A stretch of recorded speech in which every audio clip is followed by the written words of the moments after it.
Да се намали употребата на јаглен и полека да се исфрли од употреба. Електрична енергија да се произведува само од обновливи извори. На тој начин ќе имате стабилен и одржлив енергетски систем. Оваа порака ни ја испратија од UNDP и Европската енергетска заедница на денешниот форум за енергетика. Време е да се оди со храбри цели, а тоа е исфрлање на електраните кои што работат на јаглен во фази. И секако зголемување на капацитетите за одржлива енергија. Речиси 60% од произведената струја во Македонија се добива од термоцентралите, кои работат на јаглен.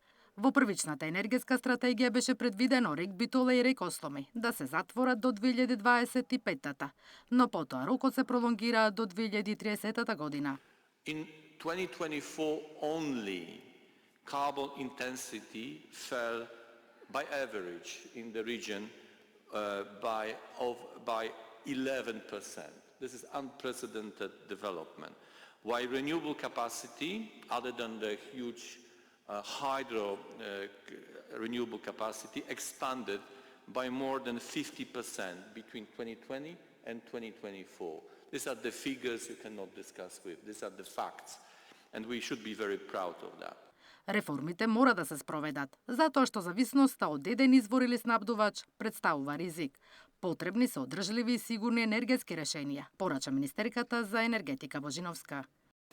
Енергетската отпорност денес значи способна системот да издржи, да се прилагоди и да продолжи да функционира, дури и во услови на глобална неизвестност и да функционира стабилно и прилагодливо дури и во услови на глобална неизвестност и геополитички потреси.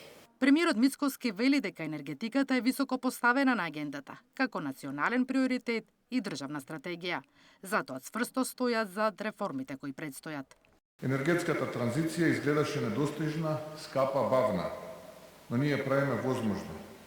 Секој соларен панел, секоја ветерница, секоја нова електрана што работи на чиста енергија, тоа е дел од нашата современа борба за независност. Светот денес се менува со забрзано темпо. Она што порано значеше сигурен снабдувач, денес значи флексибилен систем, отпорен пазар и чисти извори на енергија. Енергетската стабилност не е веќе само економско, туку и безбедносно прашање. Иднината е во одржливата енергија, порача учесниците на форумот.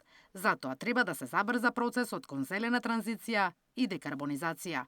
Како да се постигне тоа и како да се обезбедат пари, ќе се дебатира следните 3 дена на меѓународниот форум.